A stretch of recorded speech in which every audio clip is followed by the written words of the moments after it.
Maya's knees buckle as warm liquid runs down her legs onto the porch boards.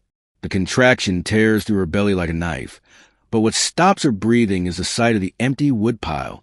Thomas promised he'd stack tomorrow's load yesterday. She grips the weathered porch rail until her knuckles go white, scanning the tree-line where his figure should emerge any moment now. Rifle slung across his broad shoulders, arms full of split oak, that easy smile that made her forget to ask the question she should have asked months ago. Nothing moves in the gray February dawn except bare branches swaying in the wind. The taste of copper fills her mouth as another wave of pain doubles her over. Ruth. Her voice cracks across the empty yard. Ruth. The elderly woman appears at her fence gate within seconds, already pulling on her coat. Ruth moves faster than someone her age should, her weather hand steady, as she climbs Maya's porch steps. Water broke. Yes. Maya can barely speak, through clenched teeth. The wood. He didn't bring the wood. Ruth's gray eyes dart to the empty pile beside the house, then back to Maya's face. Something shifts in her expression, a tightness around her mouth that Maya's never seen before. Where is he, child? I don't know. He said he'd be back Tuesday. It's Thursday. Ruth slides her arm around Maya's waist, guiding her toward the front door. Let's get you inside. We'll worry about Thomas later. Maya stumbles through the doorway, her bare feet finding the cold floorboards. The house feels enormous and empty, without Thomas's presence filling it. His coffee cup still sits on the kitchen counter, unwashed. His flannel shirt hangs on the back of the chair where he left it 3 days ago. Sit. Ruth pushes Maya down onto the couch, her hands already checking Maya's pulse, feeling her forehead. How far apart are the pains? 5 minutes, maybe less. Maya grips the cushions as another contraction builds. Ruth, where does he go when he leaves for days like this? Ruth's fingers pause on Maya's wrist. You don't know? He says scouting, government work, but he never talks about it. Government work. Ruth repeats the words like they taste bitter. What kind of government work? Maya shakes her head, frustrated tears mixing with sweat on her cheeks. I don't know. I never asked. He brings food, wood, supplies. He takes care of everything. I thought that was enough. Ruth disappears into the kitchen and returns with clean towels and a basin of water. Her movements are efficient, practiced, but Maya catches the way her eyes keep darting to windows. How long has he been coming around? Since October, right after I moved here. Maya breathes through another contraction. He just showed up one morning. Said I shouldn't be alone out here. October. Ruth sets the basin on the coffee table, her face troubled.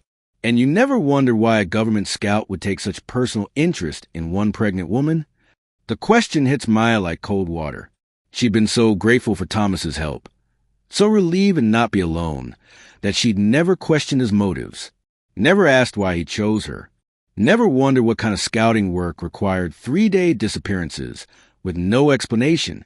He knew things about the property, Maya admits quietly, about the previous owners, about problems with the well that I hadn't mentioned to anyone. Ruth's hand still completely. What kind of problems? Water ran red for a week after I moved in. Thomas said it was mineral deposits, but he knew exactly how to fix it, like he'd dealt with it before. Jesus, Maya. Ruth sinks into the chair across from her. How much do you actually know about this man? The contractions are coming faster now, each one stealing her breath. Maya closes her eyes, trying to picture Thomas clearly, his face when he smiled, the way he always seemed to be listening for something when they sat together in the evenings, the careful way he avoided talking about his past. I know he's gentle. I know he works hard. I know he loves me. Does he? Ruth's voice is sharp. Or does he love something else about the situation? Maya opens her eyes, fear mixing with the pain. What do you mean? Men don't just appear out of nowhere to help strange women, child. Especially not government men. There's always a reason. Another contraction builds, stronger than the others. Maya gasps, gripping Ruth's hand. Through the kitchen window, she can see the tree line where Thomas should be walking toward them right now. Where he should have been yesterday and the day before. Maybe he's hurt, Maya whispers. Maybe something happened to him out there. Ruth's expression softens slightly, but the worry doesn't leave her eyes. Maybe he got what he came for and moved on. He wouldn't leave me. Not now. Not when the baby's coming. Wouldn't he? Ruth stands, checking the towels. What did he tell you about after the baby was born? About staying? About the future? Maya tries to remember, but realizes Thomas had always changed the subject when she brought up the future. Always had another story about his scouting work, another reason to delay making plans. The next contraction comes like a fist, and Maya screams. Ruth is beside her immediately, hands gentle but firm, guiding her through the pain. Don't think about him right now, Ruth says quietly. Think about this baby. Think about what you need to do. But as Maya grips Ruth's hands and feels her daughter fighting to be born, she can't stop thinking about the empty woodpile, about promises broken and questions never asked, about a man who appeared like morning fog and might disappear just as easily. The February wind rattles the windows, and somewhere in the distance, a truck engine fades into silence.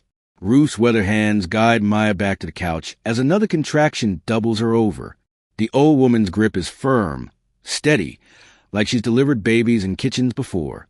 Maya gasps through the pain, her mind drifting back to October, to the first time she saw Thomas standing on her porch. You shouldn't be alone out here. Those were his first words. Not hello, not an introduction, just a statement, like he already knew something about her situation that she didn't.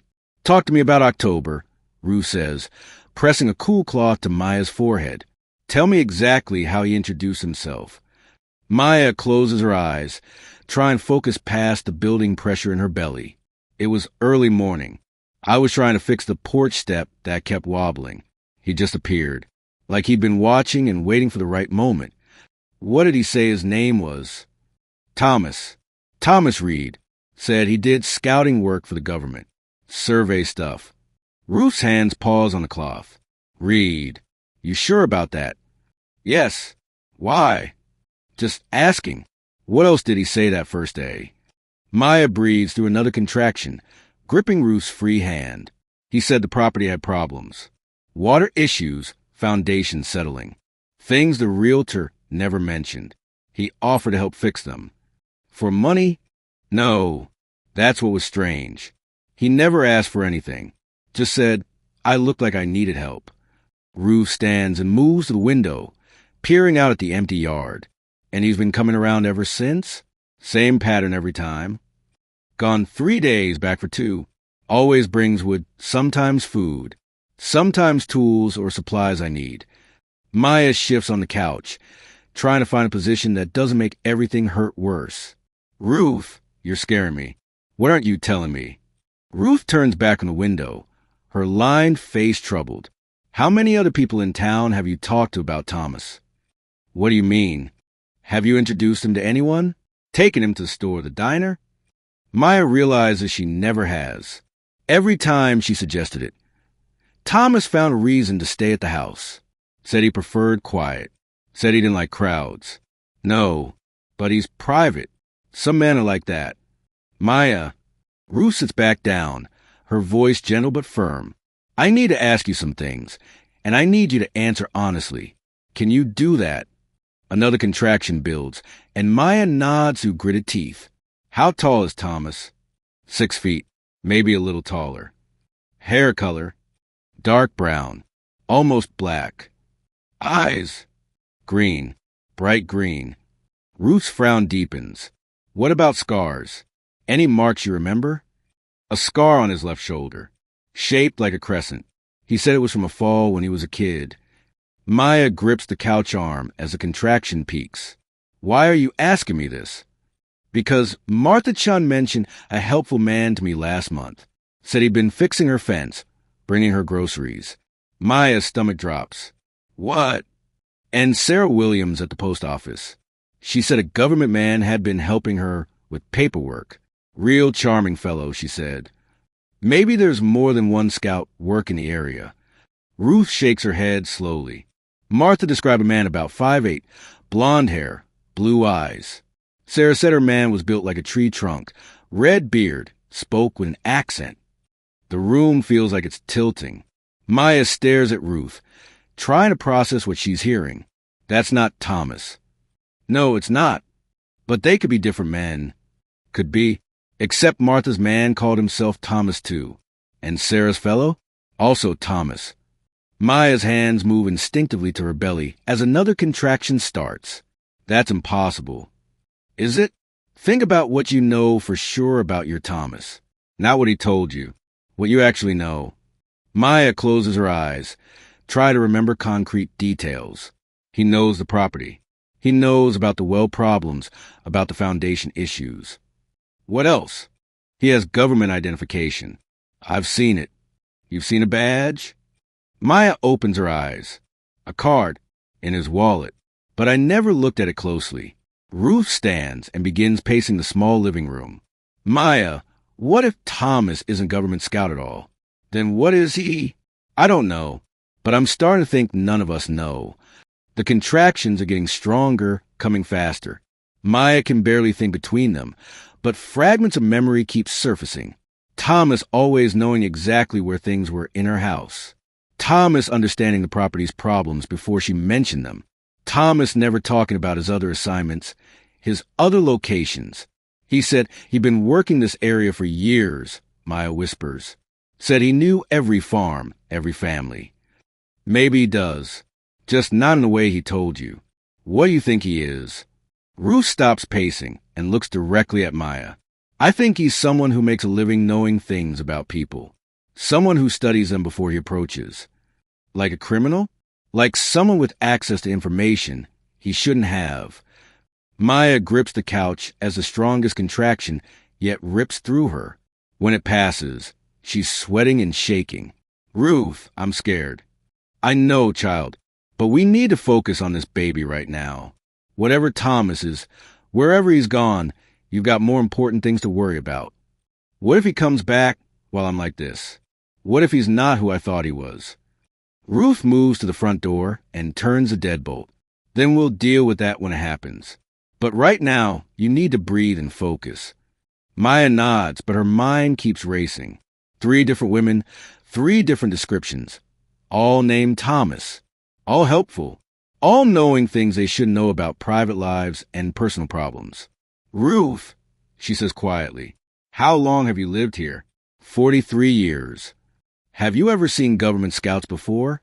Real ones. Ruth's silence is answer enough. Maya closes her eyes and tries to remember Thomas's hands on her skin, his voice in the dark, the way he always seemed to be listening for something she couldn't hear, the way he never left anything of himself behind except memories and questions she should have asked months ago. Outside, the February wind picks up, rattling the windows and sending something metal clattering across the empty yard. The baby comes with a dying light, just as the February sun bleeds orange through the kitchen window. Maya screams once, a sound that tears from her throat like something wild. And then her daughter slides into Ruth's waiting hands. There she is. Ruth's voice is soft, reverent. Perfect little girl. Maya collapses back against the couch cushions, her body shaking with exhaustion and relief. The baby's cry fills the small room, strong and angry and alive. Let me see her. Ruth places the infant on Maya's chest, and Maya's breath catches. Dark eyes stare up at her, unmistakably familiar. Thomas's eyes, deep and knowing, in a tiny face still red from birth. She looks like him, Maya whispers. She looks like you too. Ruth reaches for the clean towels she prepared hours ago. Hold still now. Let me take care of this. Ruth cuts the cord with steady hands, movements practiced and sure. Maya watches through tears, but they're not tears of pain anymore. There's something deeper, rawer. The tears of a woman who understands she's holding the only piece of Thomas she'll ever have. Is she healthy? She's perfect. Ruth wraps the baby in a soft blanket Maya had bought months ago, when the future seemed certain. What will you call her? Maya hadn't thought about names without Thomas there to discuss them. I don't know. Ruth moves around the room, gathering the blood-stained towels and sheets. Well, you've got time to decide. Maya cradles her daughter, studying the tiny features. The baby has stopped crying and lies quietly, dark eyes moving between Maya's face and the ceiling. There's something eerily calm about her, something that reminds Maya too much of the way Thomas used to watch and listen. Ruth, do you think he knew about the baby coming early? Ruth pauses in her cleaning. What do you mean? He's been gone 3 days, but he's never been late before. What if he knew I'd go into labor and he left on purpose? Why would he do that? Maya doesn't have an answer. She rocks the baby gently, trying to make sense of Thomas's absence. Ruth continues cleaning, working methodically to restore the room to order. I need to get some things from under your bed. Ruth says, more towels. There's nothing under there. I saw some fabric earlier. Might be useful. Ruth kneels beside the bed and reaches underneath. Maya hears her sharp intake of breath, sees her go completely still. What is it? Ruth doesn't answer immediately. When she sits back on her heels, she's holding something metal in her palm, something that catches the last light from the window and reflects it back in a tarnished gleam. Ruth! Ruth stands slowly, her face pale.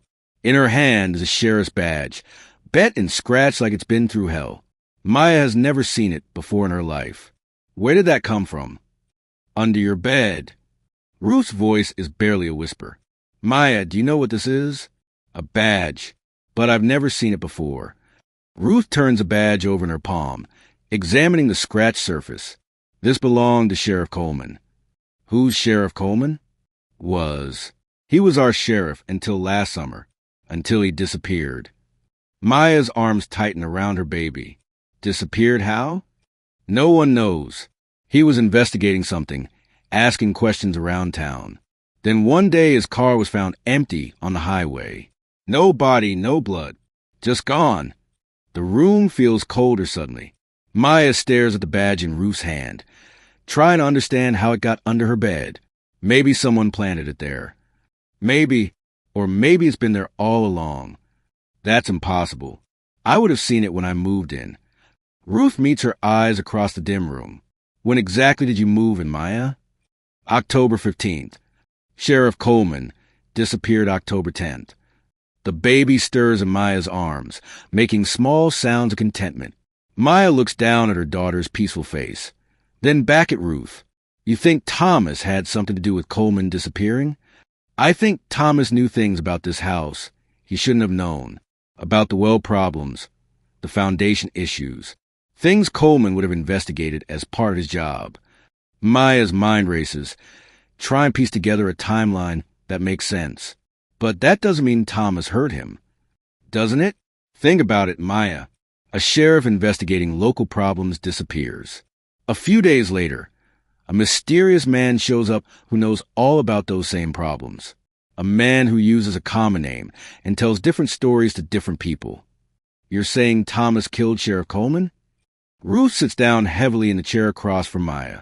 I'm saying Thomas has been living in Coleman's investigation, using Coleman's knowledge, maybe even using Coleman's identity. The baby makes a soft cooing sound, and Maya looks down into those dark, knowing eyes. Thomas's eyes. Or maybe not Thomas's eyes at all. Ruth, Maya says quietly, how well did you know Sheriff Coleman? Ruth's hands tremble as she sets the badge on the coffee table between them. Well enough to know he was a good man. A man who cared about justice. A man who would never abandon his duty. What did he look like? Ruth is quiet for a long moment, staring at the badge. When she finally looks up, her eyes are filled with a terrible understanding. Tall, dark hair, green eyes, a crescent-shaped scar on his left shoulder from a childhood accident. The baby begins to cry, as if sensing her mother's sudden terror. Maya holds her closer, but her hands are shaking now. Ruth, she whispers. What if Thomas never existed at all? Maya holds her daughter close, the baby's warmth the only steady thing in the world that suddenly feels like quicksand.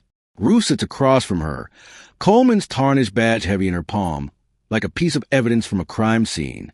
Tell me about Coleman, Maya says quietly. Tell me everything. Ruth sets the badge on the coffee table between them. He was a good sheriff. Honest. Too honest for some people's liking. What was he investigating? Land deals. The Morrison family had been buying up property all over the county. Farmland, mostly. Places that had been in families for generations. Ruth's weathered hands fold in her lap. But they were paying way over market value. That got Coleman's attention. Maya shifts the baby to her other arm. Over market value doesn't sound illegal. It's not, unless you know something about the land that the sellers don't. Like what? Like federal survey reports that aren't supposed to be public yet. Reports that show which areas are rich in mineral deposits or suitable for government development. The baby makes soft sounds against Maya's chest. Maya looks down at her daughter's peaceful face, trying to process what Ruth is telling her. You're saying the Morrisons were using inside information to buy land cheap? I'm saying they were buying land from people who didn't know what they were sitting on, then selling it to federal contractors for 10 times what they paid. How do you know all this? Ruth stands and moves to the window, peering out at the darkening yard. Because Coleman came to me 3 weeks before he disappeared. Asked me what I knew about the Morrison family's connections. What did you tell him? That Congressman Morrison has been in office 22 years. That his son runs the county planning commission. That his nephew manages the local bank. Ruth turns back to face Maya. That they own half this county and control the other half. Maya feels a chill that has nothing to do with the February cold. And Coleman was investigating them? He was building a case. Said he had evidence of federal employees selling survey information. Said the Morrisons were part of a network that went all the way to the state capitol. What kind of evidence? Documents, financial records, photographs of illegal mining operations on land that was supposed to be protected. Ruth sits back down, her eyes never leaving Maya's face. He said he had enough to bring down the whole operation. The baby begins to fuss, and Maya rocks her gently. If he had evidence, why didn't he arrest them? Because he needed to be careful. The Morrisons have friends in high places. Coleman said if he moved too fast, evidence would disappear and witnesses would forget what they saw. So he was working alone? As far as I know. Ruth picks up the badge again, turning it over in her fingers. He told me he was keeping his evidence somewhere safe. Somewhere even the Morrisons couldn't reach. Maya's stomach drops as pieces click into place. Ruth, when exactly did Coleman disappear? October 10th. His car was found on Highway 9 the next morning. I moved into this house October 15th. I know. Thomas showed up October 17th. Ruth nods slowly. 2 days after you moved in. Almost like he was waiting. Maya looks around the small living room, seeing it with new eyes. You think Coleman hid his evidence here? I think Coleman knew this property. He'd investigated the previous owners as part of his case against the Morrisons. What happened to the previous owners? The Hendricks family. They'd owned this land for 60 years. Until last summer, when they suddenly decided to sell to a development company for a fraction of what it was worth. Maya's blood runs cold. A development company? Morrison Development, LLC. The baby starts crying in earnest now, as if sensing her mother's growing terror. Maya stands and paces the small room, trying to calm both herself and her daughter. Ruth, are you telling me I'm living on land the Morrisons stole? I'm telling you the Morrisons wanted this land badly enough to pressure an elderly couple into selling. Badly enough that when Coleman got too close to proving it, he disappeared. But if Coleman's dead, how could Thomas be Coleman? Ruth's face is grim in the lamplight. Maybe Coleman's not dead. Maybe he's been hiding, living under a false identity while he continued his investigation. Maya stops pacing. You think Thomas is Coleman? I think Coleman had green eyes and a scar on his shoulder. I think he knew details about this property that only a sheriff would know. I think he appeared in your life exactly when you needed help most. But why would he lie to me? Why not tell me who he really was? Because you were living on the most important piece of evidence in his case. Because he needed to stay close to protect it. And maybe because he couldn't trust anyone, not even you. Maya sinks back onto the couch, the weight of understanding crushing down on her. He wasn't taking care of me. He was taking care of whatever's hidden here. Maybe both. No. Maya's voice is bitter now. If he cared about me, he would have told me the truth. He would have warned me about the danger. Ruth reaches across and touches Maya's hand. Maybe he tried to protect you the only way he knew how, by staying close. Then where is he now? Why did he disappear right before the baby was born? Ruth's silence is answer enough. They both know that men don't just vanish unless someone makes them vanish. The baby is calmed again, her dark eyes moving between Maya and Ruth like she's following their conversation. Maya looks down at her daughter and feels a fierce protectiveness rise in her chest. Ruth, what if the Morrisons know I'm here? What if they know about Coleman's evidence? Then you're in more danger than you realize. What am I supposed to do? I just had a baby. I can't run. Ruth stands and moves to the front door, checking the locks. First, we need to find whatever Coleman hid here. If it's evidence against the Morrisons, it's the only thing that might keep you safe. How do we know it's even here? Because Thomas Coleman, whoever he was, spent all winter making sure this property stayed protected, making sure you stayed here. Ruth turns back to face Maya. Dead men don't chop wood, Maya, but living men with something to hide will do whatever it takes to keep their secrets safe. Maya looks around the room that had felt like home for months, but now feels like a trap. Somewhere in this house, hidden by a man who loved her or used her or both, is evidence that could destroy one of the most powerful families in the state. Ruth, she whispers, holding her daughter tighter. What have I got myself into? Outside, the wind picks up again, and somewhere in the darkness, a truck engine starts and fades into the night. Dawn breaks gray and cold over the property as Maya wraps her daughter in blankets and carries her across the yard to Ruth's house. The baby sleeps peacefully, unaware that her world has shifted overnight from love story to horror story. You sure about this? Ruth asks, taking the baby with practiced arms. I have to know what's here. If Coleman hid evidence on this property, I need to find it before someone else does. Ruth nods toward the treeline. Start with the outbuildings. Sheds, old structures. Somewhere, Weather won't get the papers, but close enough he could check on them regular. Maya pulls on Thomas's old work coat, still hanging by the door where he left it. The sleeves are too long, but it smells like him, like sawdust and winter air and lies. She starts with a barn, searching through dusty corners and loose floorboards. Nothing but old farm equipment and mouse nests. The chicken coop yields only cobwebs and the lingering smell of birds that left years ago. Behind the house, past the empty woodpile that started all this, stands a woodshed.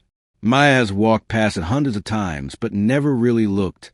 Thomas always handled the firewood, always kept her from needing to go back there. The shed is bigger than it looks from the house, built into a natural depression in the land that makes it nearly invisible unless you're standing right next to it. Maya pushes open a heavy wooden door and steps inside. The interior is neat, organized. Stacks of split would line the walls, but there's something wrong with the proportions. The shed should be deeper based on the outside dimensions. Maya runs her hands along the back wall until she finds it, a section of boards that gives slightly under pressure. She pushes harder, and a hidden panel swings inward on silent hinges. Behind the false wall is a small chamber, just big enough for a man to crouch inside. Metal filing cabinets line the walls, and a small table holds what looks like surveillance equipment. Everything is covered in plastic sheeting to protect it from moisture. Maya's hands shake as she opens the first filing cabinet. Inside are dozens of manila folders, each labeled with dates and locations. She pulls one at random and opens it on the table. Federal surveying documents, official letterhead, government seals, detailed geological reports of mineral deposits throughout the county. Handwritten notes in the margins identify corresponding Morrison land purchases. Dates cross-reference for when families sold their properties. Jesus, Maya whispers. She opens another folder. Photographs this time. Aerial shots of illegal mining operations, heavy equipment on protected land, men in Morrison development trucks dumping chemicals into streams. Each photo is dated and GPS tagged. A third folder contains correspondence. Letters between Congressman Morrison and federal officials, discussing survey schedules and information access. Emails from Morrison's son at the county planning office, forwarding confidential zoning reports to development companies. Maya sinks into the folding chair beside the table. The scope of the corruption is staggering. Not just local land deals, but a network reaching federal agencies, state politicians, environmental contractors. The Morrisons weren't just stealing land. They were poisoning it, profiting from it, then covering their tracks with bought silence. At the bottom of the last filing cabinet, Maya finds a leather journal. Personal, not official. She opens it to the first page and sees handwriting she recognizes. Thomas's handwriting. Except the name at the top of the page reads, Sheriff James Coleman. She flips through pages of careful notes. Plans for faking his own death. Details about creating the Thomas Reed identity. Lists of safe houses and emergency contacts. And scattered throughout, observations about the Morrison investigation that make Maya's blood run cold. October 12th. Car abandoned on Highway 9 as planned. Morrison's men found it within hours. Too fast to be coincidence. Someone tipped them off about the location. Maya's heart pounds as she reads further. October 15th. Maya Reeves moved into Hendricks' property today. Perfect cover. Young woman, pregnant, isolated. Morrisons won't suspect surveillance operation. Her hands tremble as she turns the page. October 17th. Made contact with Maya. She's trusting, desperate for help. Feels sick about using her situation, but evidence cache needs protection. We'll make it up to her somehow. Maya flips ahead, looking for more recent entries. The final pages are harder to read. Thomas's handwriting growing rushed and sloppy. January 20th. Think Maya's starting to suspect something. Asked too many questions about my work. Need to be more careful. February 1st. Saw Morrison vehicles on Highway 9 again. They're getting closer. May need to move evidence soon. The last entry is dated February 8th. Just days ago. February 8th. They know. Don't know how. But they know about Thomas Reed identity. Morrison's men were at the diner asking questions. Waitress described my appearance perfectly. Someone's been watching me. Probably for weeks. Maya's due date is close. Can't abandon her now. But staying puts her in danger. Don't know what to do.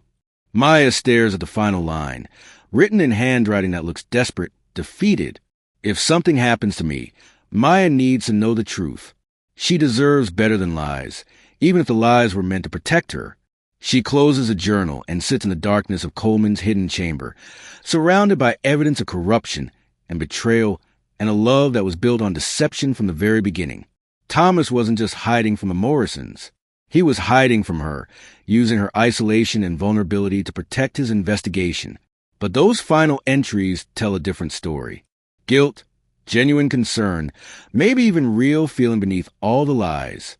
A man caught between duty and desire, between justice and love, between the identity he created and the person he'd become. Maya looks around the chamber one more time, taking into careful organization, the months of patient work, the risks Coleman took to build this case. He'd given up his name, his life, his future. And in the end, he'd given up his heart, too, to a woman who was supposed to be just cover for his investigation. She picks up the journal and heads back toward the house, where Ruth waits with her daughter and questions Maya doesn't know how to answer. Behind her, Coleman's evidence remains hidden in the darkness, waiting for someone brave enough or foolish enough to use it. The morning sun climbs higher, burning off the frost, but Maya feels colder with each step. She'd fallen in love with a ghost, a man who'd already died once and was marked for death again. And now she's left holding the secrets that killed him, with a baby who has his eyes and a future that feels as uncertain as morning fog. Maya is nursing her daughter by the front window when 3 black trucks roll up the gravel drive at noon. The vehicles move in formation like a funeral procession, their tinted windows reflecting the pale winter sun. She recognizes the lead truck from campaign posters around town. Congressman Morrison's personal vehicle. The baby fusses against her chest as Maya watches 6 men climb out of the trucks. They wear expensive boots and tailored coats that look wrong against the rural backdrop. City clothes trying to blend into country land. Morrison himself steps onto her porch, his silver hair perfectly styled despite the February wind. Maya adjusts her shirt and opens the door before he can knock. Better to meet this head-on then wait for him to take control. Ms. Reeves. Morrison's smile is all white teeth and practiced warmth. I'm Congressman Morrison. I hope you don't mind the unexpected visit. Actually, I do mind. His smile doesn't waver. May I come in? I have a business proposition that I think will interest you. I'm not selling. You haven't heard the offer yet. Maya steps onto the porch, pulling the door closed behind her. The baby whimpers at the cold air, and Maya rocks her gently. I don't need to hear it. Morrison's men spread out across the yard, their eyes scanning the property with professional efficiency, not random visitors, trained observers. Ms. Reeves, I understand you've had some challenges lately. A new baby, no father around to help. Morrison's voice carries false sympathy. That's a difficult situation for any woman. I'm managing fine. I'm sure you are. But winter's been hard, and spring brings its own problems. Isolation, maintenance costs, the challenge of raising a child alone. He gestures toward the empty woodpile. I notice you're running low on firewood. Maya's grip tightens on her daughter. What do you want? I want to help. This property has been in dispute for some time. Legal complications, boundary issues, environmental concerns. Rather than let you get caught in the middle of bureaucratic problems, I'd like to make you a generous offer. How generous? Morrison pulls a folded paper from his coat pocket, enough to buy a nice house in town, close to schools, medical care, community support. A better place to raise your daughter. Maya doesn't take the paper. And if I refuse? Morrison's smile grows colder. Why would you refuse? You'd be foolish to stay out here alone, especially now that your boyfriend won't be coming around anymore. The words hit like a physical blow. Maya keeps her expression steady, but inside her heart races. Morrison knows about Thomas. Knows he's gone. I don't know what you mean. Thomas Reed. Helpful fellow, from what I understand. Good with repairs. Chopping wood. Very attentive. Morrison's eyes gleam with something dangerous. Unfortunately, he seems to have moved on to other opportunities. Maya forces her voice to stay level. Thomas comes and goes. That's his job. Is it? What exactly did he tell you about his work? Government surveying. Morrison chuckles, a sound like breaking glass. Government work can be so unpredictable. Men disappear from their assignments all the time. Reassignments, budget cuts, changing priorities. One of Morrison's men approaches from the barn area, shaking his head slightly. Nothing found. Maya realizes they're searching for something specific, but they don't know about Coleman's hidden cache. Ms. Reeves, let me be direct. Morrison's polite mask slips slightly. This land has strategic value for county development. Keeping it tied up in private ownership serves no one's interests. It serves mine. Does it? You're a single mother with no income, no support system, living in a house that needs constant repairs on land with known environmental hazards. His voice sharpens. The well water alone could be dangerous for a baby. Maya thinks of Coleman's journal, his description of Morrison's chemical dumping. The water's fine. Is it? Have you had it tested recently? Heavy metals, industrial runoff, agricultural contamination. These old properties hide many secrets. Two more Morrison's men return from different directions, both shaking their heads. They've searched the obvious places and found nothing. Maya realizes Morrison doesn't know what Coleman was really doing here. Doesn't know about the evidence cache. He thinks Thomas was exactly what he claimed to be, a convenient romantic distraction who's now out of the picture. I'm not interested in selling. Maya says firmly. Not now, not ever. Morrison's smile disappears completely. That would be unfortunate. For you. Are you threatening me? I'm offering you a chance to make a smart decision. The easy way. He steps closer, his voice dropping. Rural properties face many risks. Fires, accidents, structural failures. Especially when there's no man around to handle maintenance. Maya meets his stare without flinching. Get off my property. Think about your daughter, Ms. Reeves. Think about what kind of future you want her to have. Safe, secure, surrounded by community.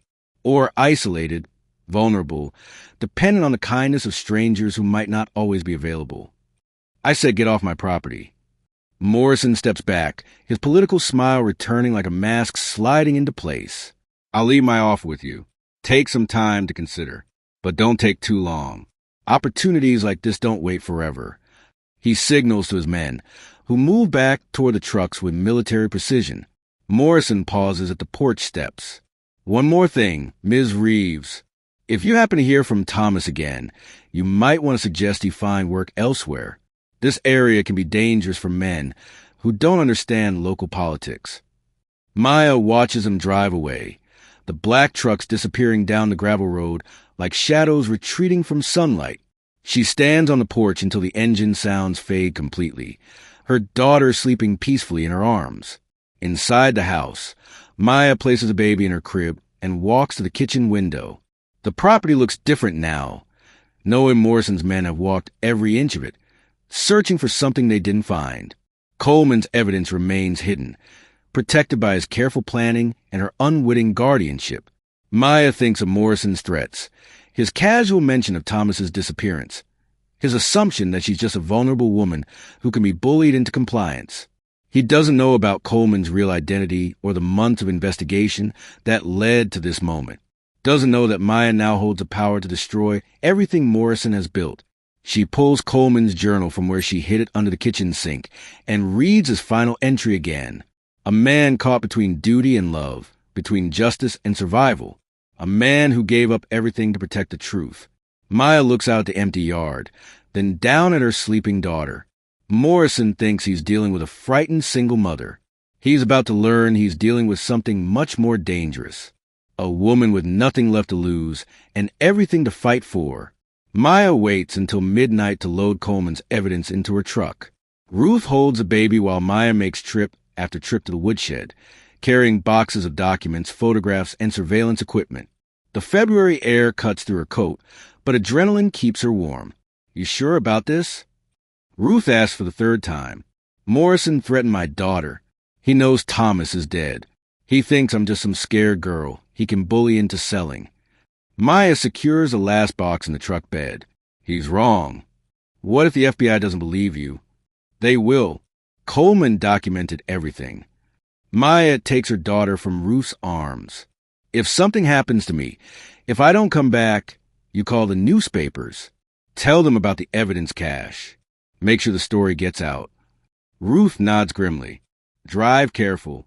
And Maya, make those bastards pay. The drive to the state capitol takes 4 hours through winding mountain roads. Maya keeps her headlights on the yellow lines and her mind on Coleman's journal. His final entry is about duty and justice, about doing what's right even when it costs everything.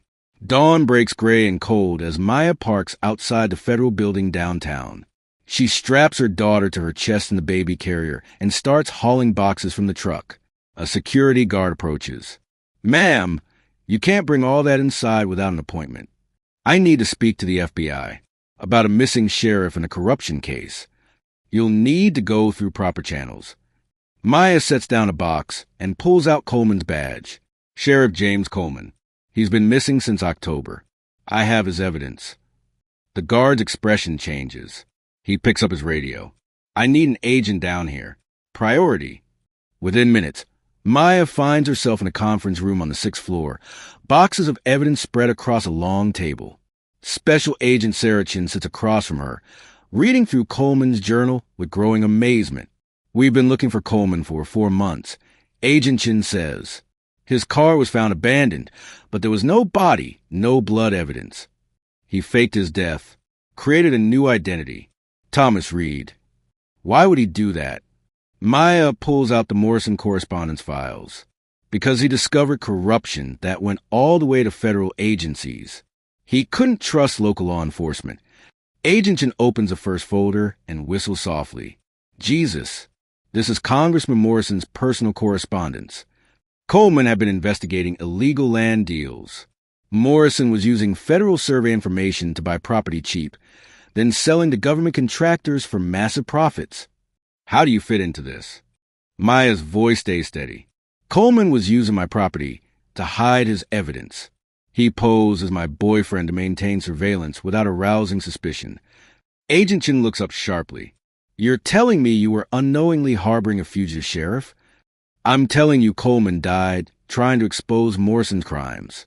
And yesterday Morrison threatened me and my baby. Agent Chin opens another folder, scanning the aerial photographs of illegal mining operations. This is substantial evidence. Federal crimes, environmental violations, conspiracy charges.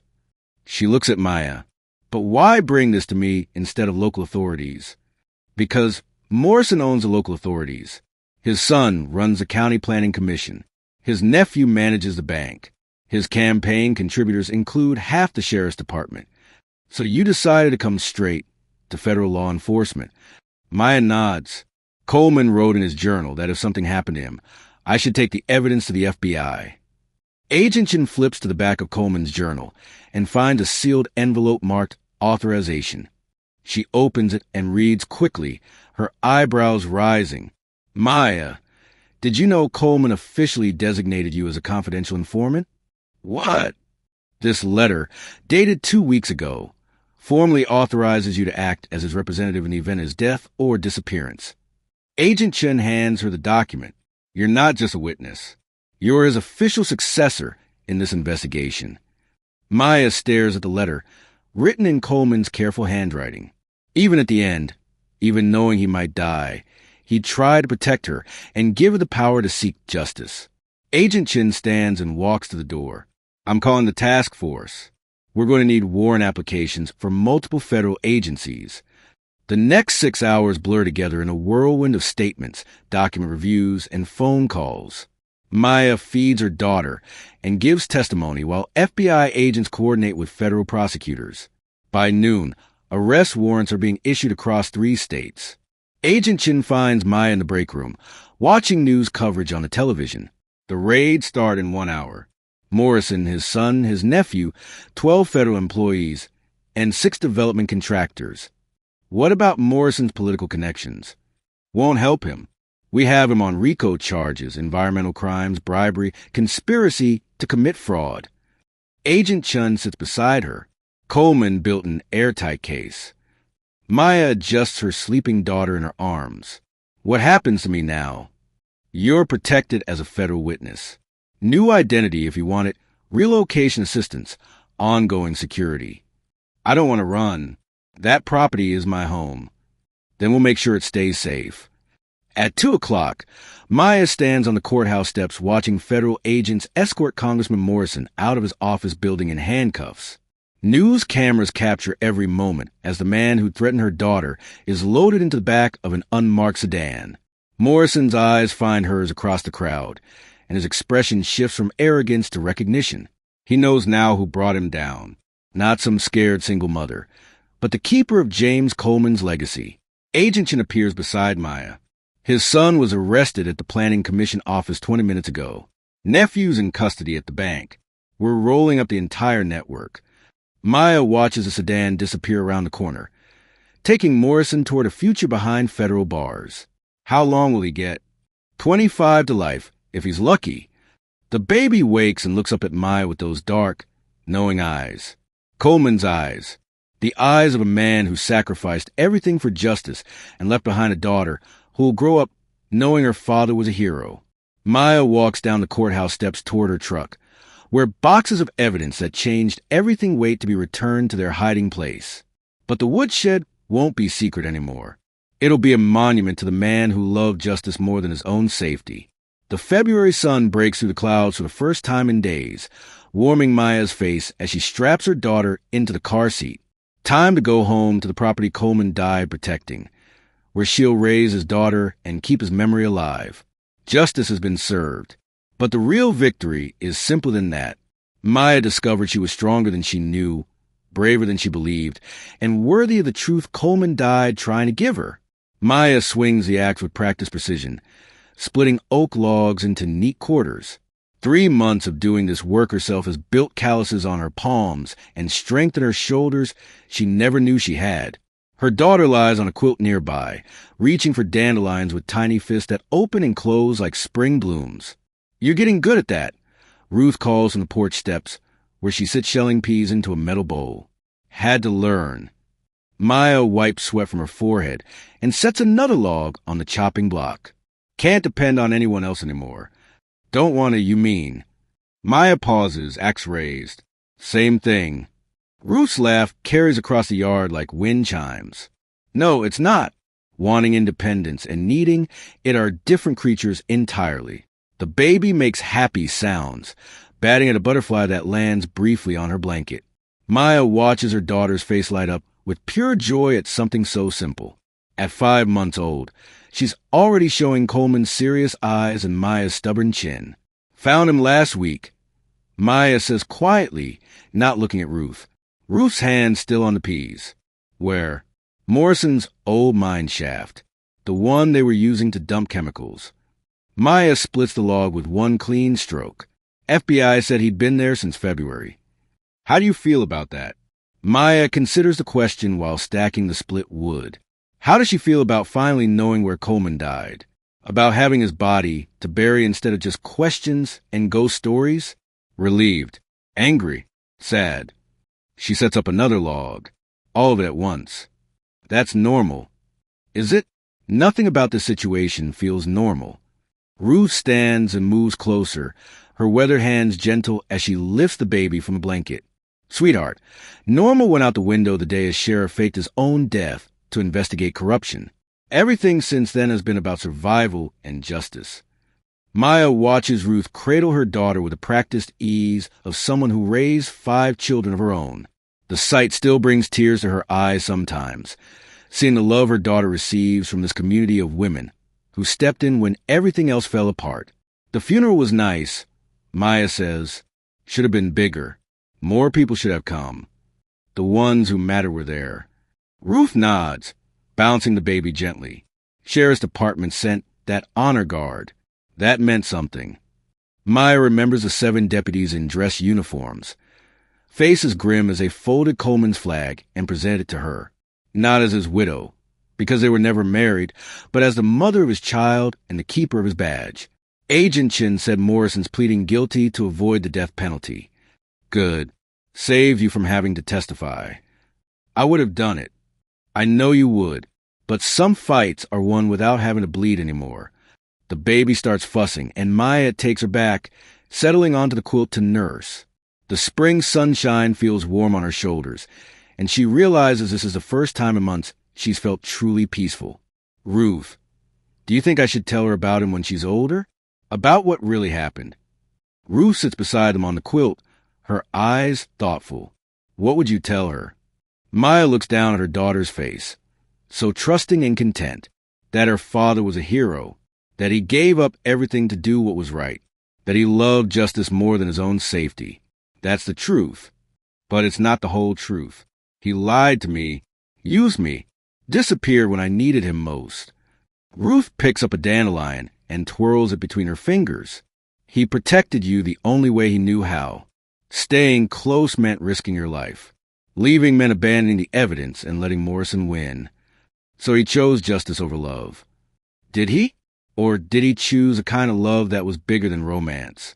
Love that meant sacrifice protects your legacy? Maya thinks about Coleman's final journal entries, his guilt and worry about involving her, his desperate plans to keep her safe. You think he loved me? I think James Coleman fell in love with a woman he was supposed to use as cover. I think that scared him more than Morrison ever did. The baby finishes nursing and falls asleep in Maya's arms, her tiny mouth still curved in contentment. Maya adjusts the blanket and speaks softly. Your daddy was complicated, little one. He wasn't perfect, and he wasn't honest, but he was good. He tried to make the world safer for people like us. Ruth stands and gathers the empty pea shells. She'll understand when she's ready. Will she ask why he left? Probably, and you'll tell her the truth, that some people disappear not because they abandon us, but because they love us enough to become ghosts. Maya looks toward the woodshed where Coleman's evidence cache once lay hidden. The FBI cleared it out months ago, but she still thinks of it as sacred ground, the place where truth was kept safe until someone brave enough to use it came along. Ruth! Yes! Thank you. For everything. For being here when I needed you. Ruth's smile is warm as spring sunshine. That's what neighbors do, child. We show up when it matters. The butterfly returns, landing on the baby's blanket again. This time, Maya doesn't startle it away. Some beautiful things are meant to stay, even if only briefly. Some disappear not from lack of love, but from an abundance of it. Maya picks up the axe and returns to splitting wood, her daughter sleeping peacefully in the shade of trees Coleman once stood beneath, planning his sacrifice and dreaming of justice.